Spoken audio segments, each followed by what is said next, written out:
إن الحمد لله نحمده ونستعينه ونستغفره ونعوذ بالله من شرور أنفسنا وسيئات أعمالنا من يهده الله فلا مضل له ومن يضلله فلا هادي له وأشهد أن لا إله إلا الله وحده لا شريك له وأشهد أن محمدا عبده ورسوله أما بعد فإن خير الحديث كتاب الله وخير الهدي هدي محمد صلى الله عليه وسلم وشر الأمور محدثاتها وكل محدثة بدعة وكل بدعة ضلالة وكل ضلالة في النار. اسلامی بھائیوں، بہنوں اور پیارے بچوں، اللہ رب العالمین کا بے پایہ شکر اور احسان ہے کہ تقریباً 3 سال کے وقفے کے بعد ہم اور آپ اس سرزمین پر اکٹھا ہوئے ہیں، اور اس لیے اکٹھا ہوئے ہیں کہ اپنی پیشانی، اپنا یہ سر اس کے سامنے جھکائیں، اس کی عبادت کریں، اس کا ذکر کریں، اس کا شکر کریں. یہ اللہ کا احسان ہے، کرم ہے کہ اس نے ہمیں ایک رمضان اور عطا کر دیا. ورنہ آپ جانتے ہیں کہ آج کے 3 سال پہلے جب ہم یہاں اکٹھا ہوئے تھے، اس کے بعد سے سینکڑوں لوگ ہم سے جدا ہو گئے. ان کا نام اعمال ان کے ساتھ گیا، ان کے عمل کا سلسلہ منقطع ہو گیا. اگر اللہ تعالی نے ہمیں زندہ رکھا ہے، باقی رکھا ہے، تو اس کا کرم ہے، اس کا احسان ہے، اس میں ہماری اپنی کوئی خوبی نہیں. یہ اللہ تمہیں ہمیں توفیق دے کہ ہم تیرے اس احسان کا کما حق شکر ادا کریں. اے اللہ، جس طریقے سے تم نے ہمیں اس رمضان کے لیے باقی رکھا اور صوم و صلات اور دیگر اعمال صالحہ کی توفیق بخشی، رب کریم ہم تجھ سے دعا گو ہیں کہ ہمارے ان نیکیوں کو قبول فرما لے. ہم سے جو گناہیں سرزد ہوئی، ہم سے جو کوتاہیاں ہوئی، انہیں درگزر فرما دے. محترم حاضرین، اس 3 سال یا 2 سال کی تاریخ نے یہ ثابت کر دیا کہ انسان بڑا بے بس ہے. آج دنیا نے چاہے جتنی بھی ترقی کر لی ہو، زندگی کے ہر میدان میں جتنی بھی آگے بڑھ چکی ہو، لیکن انسان ہے بے بس.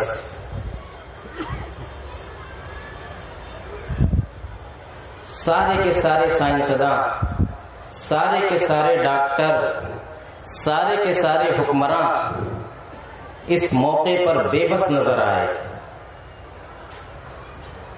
انسان کو اپنی اوقات یاد آ گئی. ہر شخص پریشان، ہر شخص بے بسی میں. سب سے بڑا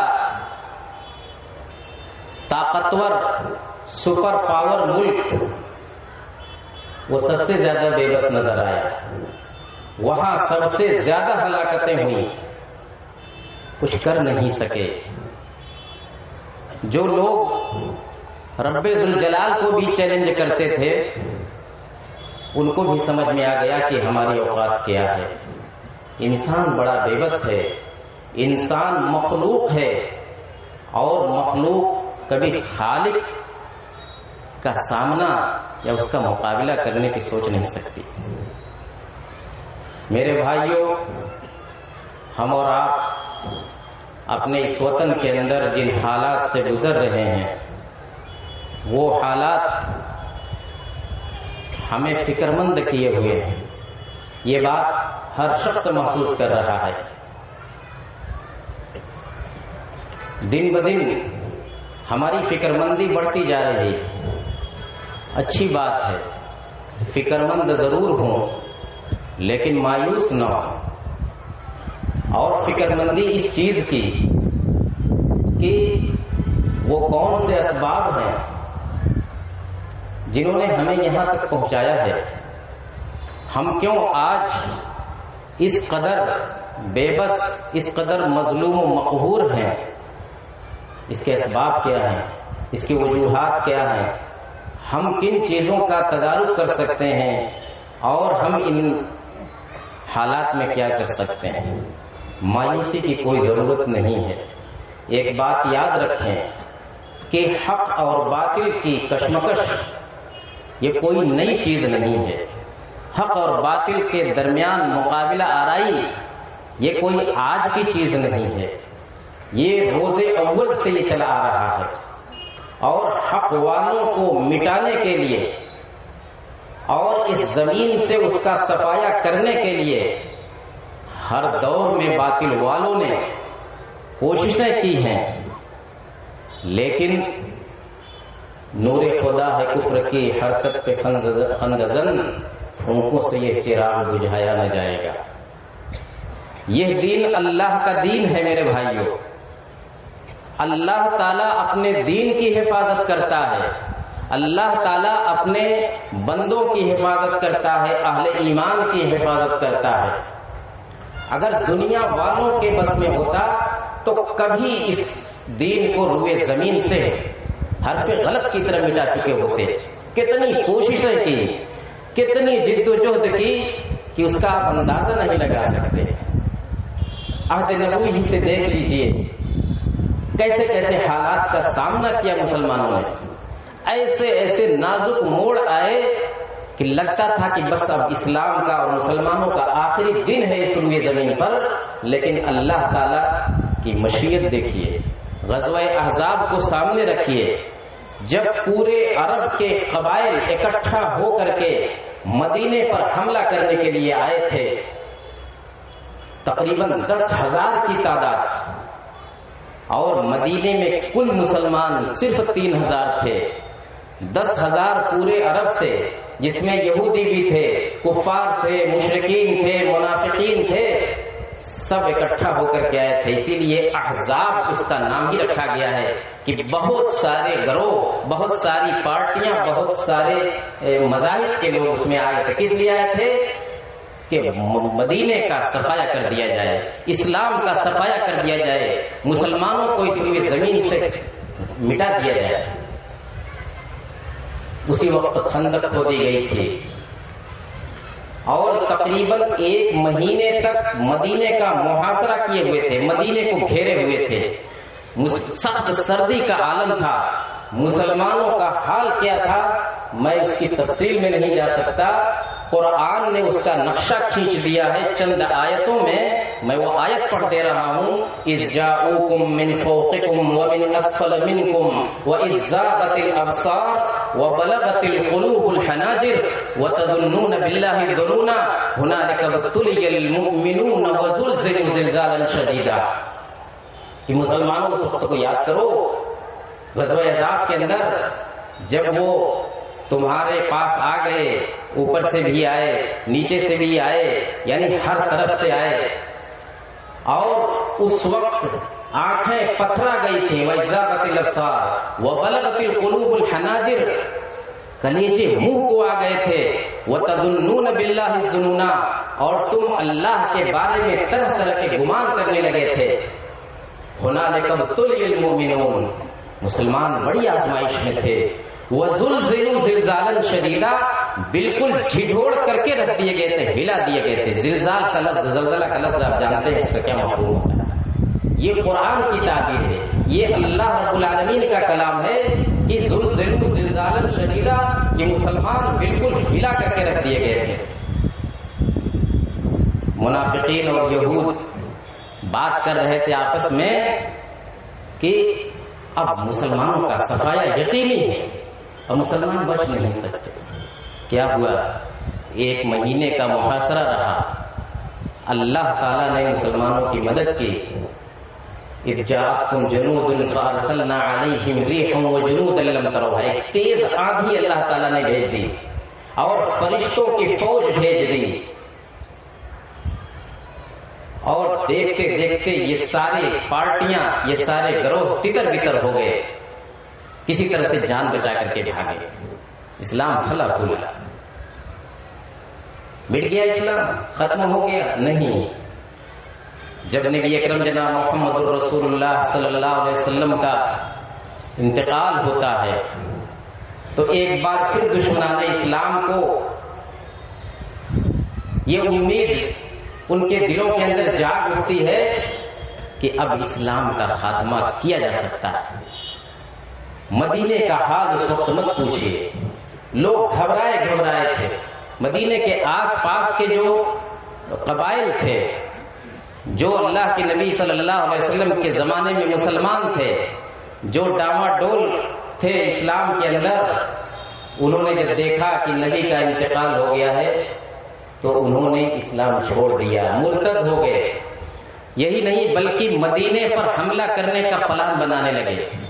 بڑی نازک صورتحال تھی۔ حضرت ابوبکر صدیق رضی اللہ تعالیٰ عنہ نے جب زمانے خلافت سنبھالی تھی، بڑی نازک صورتحال تھی، لیکن مسلمان جمے رہے، اللہ کی مدد رہی، اور کوئی اسلام کا بال بھی نہیں کر سکا۔ آگے کی تاریخ پڑھی، 1400 سال کی تاریخ میرے بھائیوں نوجوانوں۔ جب خلافت عباسیہ کا آخری دور تھا، تاتاریوں نے ایسا حملہ کیا اسلام اور مسلمانوں کے اوپر کہ سارے مورخین اس حملے کا تذکرہ کرتے ہوئے تقریباً رو پڑتے ہیں۔ تاتاری، چنگیز خان، ہلاکو اور ان کی فوج بڑی ظالم، بڑی سرکش فوج، بہت بڑا ریلا لے کر کے وہ لوگ چلتے تھے اپنے پیچھے، جو رحم و مرمت نام کی کوئی چیز نہیں جانتے، جہاں سے گزرتے تھے علاقے کا علاقہ صاف کر دیتے تھے، ایسی ظالمانہ حرکتیں کرتے تھے کہ اس کو بیان کرنا مشکل ہے۔ بغداد جو خلافت کا مرکز تھا، وہاں ایسی خوریزی کی، ایسی تباہی مچائی کہ مت پوچھیے، تقریباً 18 لاکھ کی تعداد میں مارے گئے مسلمان، اور اس قدر لوٹ پاٹ ہوئی کہ بالکل ویرانے میں تبدیل ہو گیا۔ یہی حال پھر وہ آگے بڑھے، ملک شام کی طرف گئے، مصر کی طرف گئے، اور ہر جگہ ایسے ہی تباہی مچائی۔ دیکھنے والے کو یہی لگتا تھا کہ اب واقعی اسلام کا کام ختم ہو گیا، اب مسلمان دوبارہ اس دنیا کے اندر سر نہیں اٹھائیں گے۔ لیکن کیا ہوا؟ اسلام پھر سے جاگا، مسلمان جاگا۔ اسلام تو جاگتا ہے، اسلام کی حفاظت تو اللہ تعالیٰ کرتا ہے۔ مسلمان پھر تیار ہوئے اور اپنا کھویا ہوا اقتدار انہوں نے حاصل کیا اور آگے بڑھے۔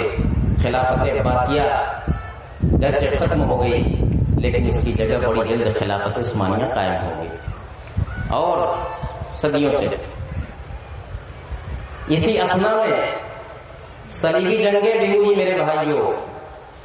صلیبی جنگیں یعنی یورپ سے عیسائیوں کا گروہ آ رہا تھا عالم اسلام پر حملہ کرنے کے لیے، اور یہ جنگ 1-2 سال نہیں، 10-20 سال نہیں، پورے 200 سال تک جاری رہی صلیبی جنگیں۔ یورپی ممالک کے بادشاہ، وہاں کے مذہبی رہنما، وہاں کے تاجر، وہاں کے بزنس مین، سب کے سب جہاد مقدس کے نام پر اسلام کو، مسلمانوں کو مٹانے کے لیے عالم اسلام کا رخ کر رہے تھے۔ خاص طور سے ملک شام، فلسطین اور مصر وغیرہ کا علاقہ، وہاں پہنچے، مسلسل پہنچتے رہے، بڑی تعداد میں پہنچتے رہے، پورے لاؤ لشکر کے ساتھ پہنچتے رہے۔ کس لیے؟ اسلام اور مسلمانوں کے خاتمے کے لیے۔ اور انہوں نے بھی بڑی تباہی مچائی. مسجد اقصی کے اندر، فلسطین میں مسجد اقصی کے اندر انہوں نے 70,000 مسلمانوں کو قتل کیا. مسلمانوں کے خون کی ندی بہہ رہی تھی، اسی ندی میں یہ اپنے گھوڑوں کو لے کر کے دندناتے پھرتے تھے مسجد اقصی کے اندر. یہ ساری تفصیل میرے بھائیوں تاریخ کے اوراق میں محفوظ ہے، میں کہیں اپنے پاس سے نہیں کر رہا ہوں. آپ اپنی تاریخ پڑھیے. وہ مسجد اقصی جسے مسلمانوں نے کبھی آزاد کرایا تھا، وہ ایک بار پھر صلیبیوں کے، عیسائیوں کے ہاتھ میں چلی گئی تھی. لیکن کیا ہوا؟ ہمیشہ ان کے ہاتھ میں رہی نہیں. پھر اللہ کے بندے پیدا ہوئے، ایک نسل آئی جنہوں نے مسجد اقصی کو آزاد کرایا، جنہوں نے ان صلیبیوں کو وہاں سے کھدیڑا اور پورے علاقے کو ان سے پاک کیا. اسلام پھر پھلا پھولا اور اسلام کا سورج پھر بلند ہوا. مایوس ہونے کی ضرورت نہیں ہے میرے بھائی. بڑی تاریخ ہے، بڑی لمبی تاریخ ہے. اس طرح کے ایک دو نہیں درجنوں مثالیں آپ کے سامنے مل سکتی ہیں. جس وقت ہم اپنے اس وطن کے اندر حاکم تھے، حکمرانی کر رہے تھے، 800 سال تک حکمرانی کی ہے اس سرزمین پر، لیکن انگریزوں کا قافلہ آتا ہے اور دھیرے دھیرے اپنا قدم جماتا ہے، اور ان کو یہ احساس ان کے دل کے اندر بیدار ہوتا ہے کہ ایک موقع ملا ہے اسلام اور مسلمانوں کو کچلنے کا اور اس ملک کا اقتدار اپنے ہاتھ میں لینے کا. بڑے ظلم کیے انہوں نے، اور وہ بھی تقریباً 200 سال تک اس ملک کو تخت مشق بنائے رہے. مسلمانوں کو خاص طور سے انہوں نے نشانہ بنایا. ویسے تو سارا ملک ان کے نشانے پر تھا، لیکن چونکہ اقتدار انہوں نے مسلمانوں سے چھینا تھا اور ان کو خطرہ تھا تو مسلمانوں سے زیادہ خطرہ تھا، اس لیے مسلمانوں کو زیادہ نشانہ بنایا.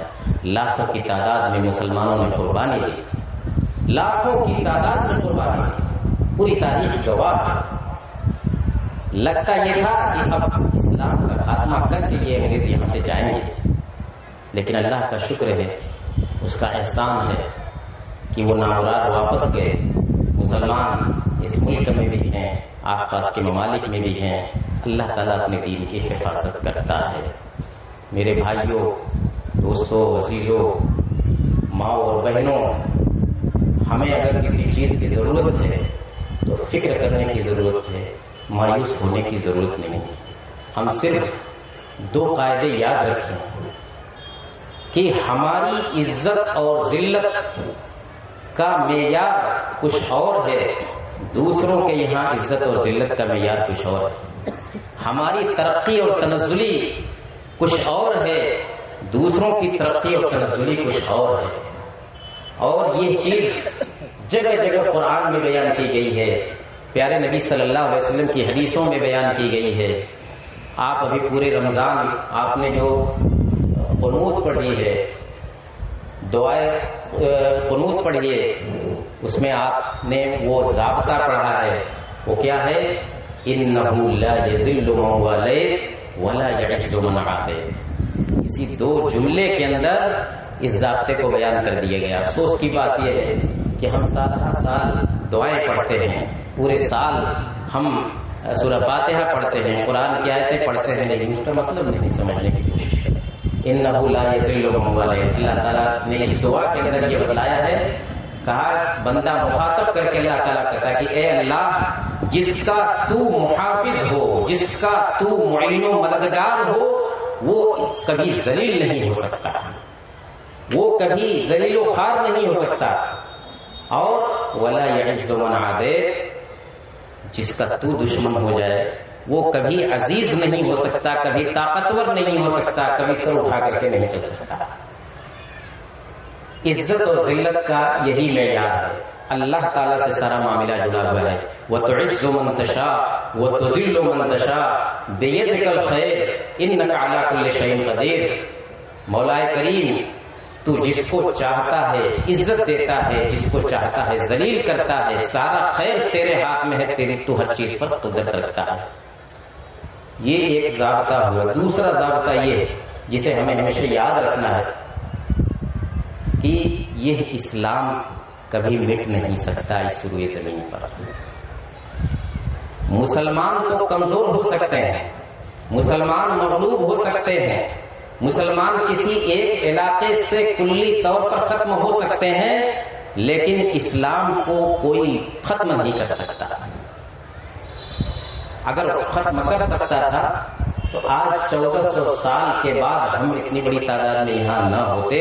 جتنی کوششیں ہوئیں اسلام اور مسلمانوں کے خلاف، تو اسلام باقی نہیں رہتا۔ اسلام باقی رہے گا، اسلام کی حفاظت، اپنے دین کی حفاظت رب ذوالجلال کرے گا۔ مسلمان اپنے کرتوت کی وجہ سے، مسلمان اپنی بدعمالی کی وجہ سے، مسلمان اپنے دین سے دوری کی وجہ سے مٹ سکتا ہے، کمزور ہو سکتا ہے، مغلوب ہو سکتا ہے، لیکن اسلام نہیں مٹے گا، نہ مغلوب ہوگا۔ یہ اللہ کا دین ہے۔ تو وہ کون سے اسباب ہیں جو مسلمانوں کو مٹنے سے، مسلمانوں کو مغلوب و مقہور ہونے سے بچائیں گے؟ وہ بھی کوئی بہت بڑی بات نہیں ہے۔ إِن يَنْصُرْكُمُ اللَّهُ فَلَا غَالِبَ لَكُمْ وَإِن يَخْذُلْكُمْ فَمَنْ ذَا الَّذِي يَنْصُرُكُمْ مِنْ بَعْدِهِ۔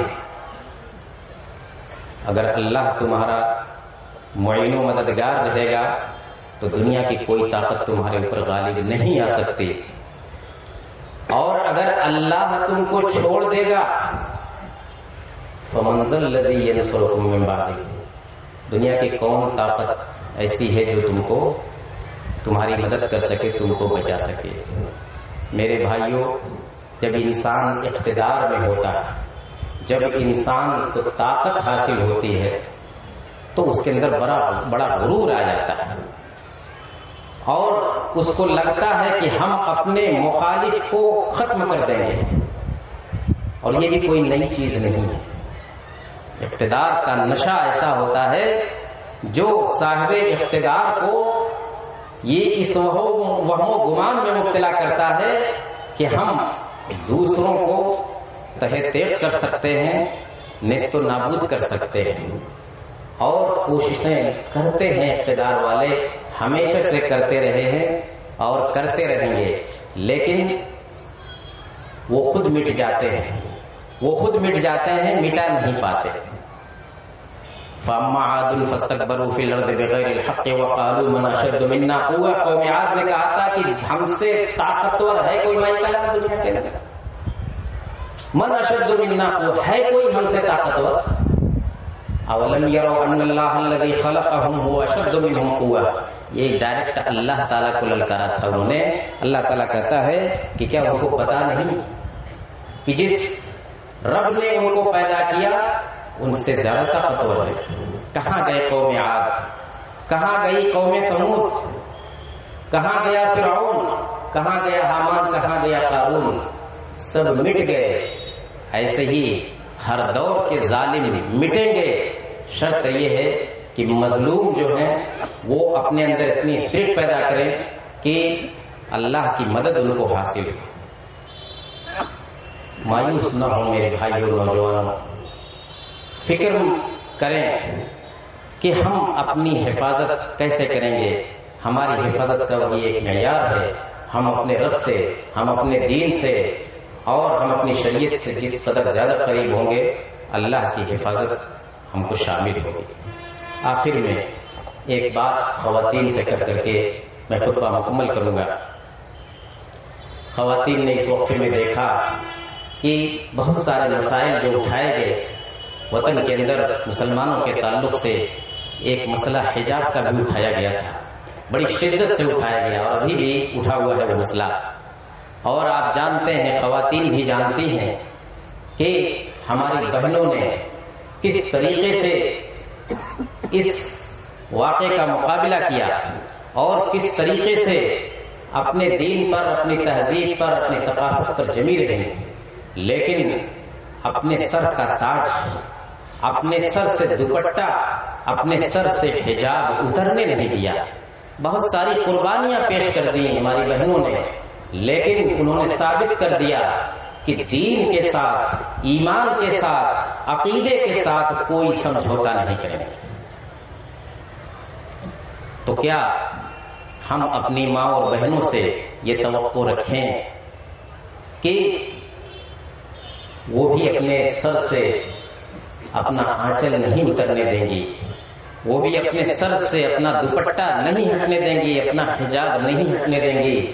افسوس کی بات یہ ہے کہ بہت ساری خواتین جب اپنے لوگوں کے بیچ میں رہتی ہیں تو پردے کا، حجاب کا بڑا اہتمام، لیکن جیسے ہی اپنے علاقے کی سرحد پار کرتی ہیں وہ خود بخود اپنے ہاتھوں سے اپنا نقاب نوش پھینکتی ہیں اور بے پردگی میں وہ خوشی محسوس کرتی ہیں۔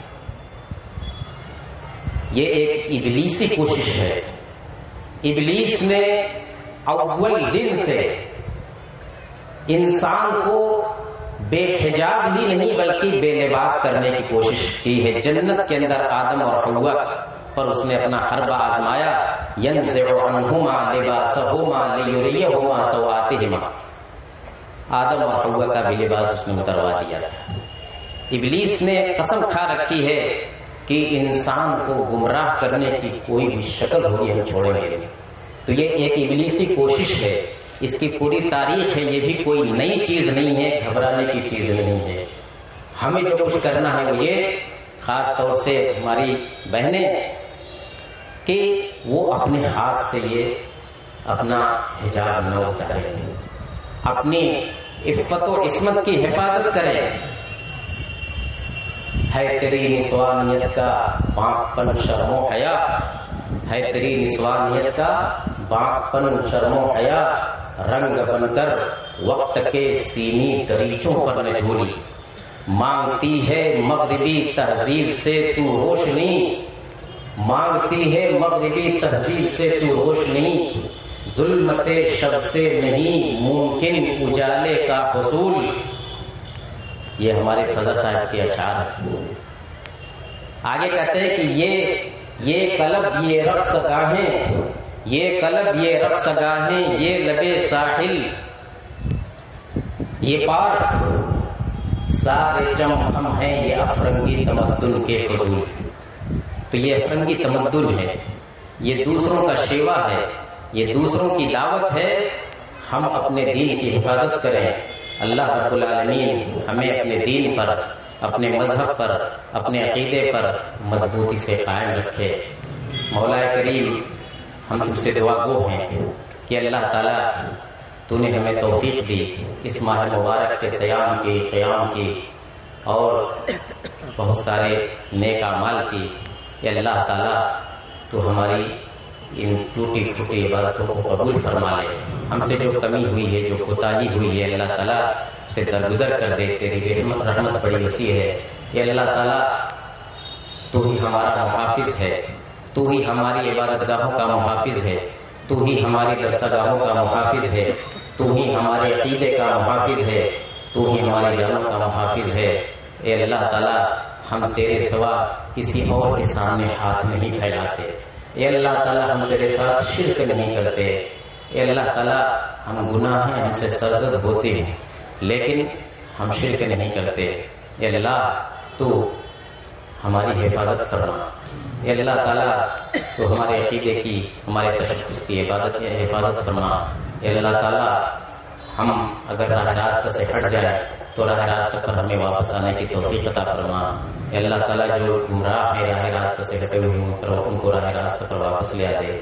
جو مخلوق الحال ہیں ان کی مخلوق الحالی دور فرما دے، جو پریشان حال ہیں ان کی پریشانی دور کر دے، جو بیمار ہیں ان کو شفاء کامل عطا فرما دے، جو سفر میں ہیں وہ اپنے گھر پہنچ جائے۔ اللہ تعالیٰ جو کسی بھی پریشانی میں مبتلا ہیں اللہ تعالیٰ ان کی پریشانی دور کر دے۔ اللهم اعز الاسلام والمسلمين واخذل الكفرة والملاحدة والمبتدعة والمشركين اللهم الف بين قلوبنا واصلح ذات بيننا وانصرنا على عدوك وعدونا اللهم اقسم لنا من خشيتك ما تحول به بيننا وبين معصيتك ومن طاعتك ما تبلغنا به جنتك ومن اليقين ما تهون به علينا مصائب الدنيا ومتعنا بأسماعنا وأبصارنا وقواتنا ما أبقيتنا واجعله الوارث منا واجعل ثأرنا على من ظلمنا وانصرنا على من عادانا اللهم انصرنا على من عادانا اللهم انصرنا على من عادانا ولا تجعل مصيبتنا في ديننا ولا تجعل الدنيا أكبر همنا ولا مبلغ علمنا اللهم لا تسلط علينا بذنوبنا من لا يخافك فينا ولا يرحمنا اللهم لا تسلط علينا بذنوبنا من لا يخافك فينا ولا يرحمنا سبحان ربك رب العزة عما يصفون وسلام على المرسلين والحمد لله رب العالمين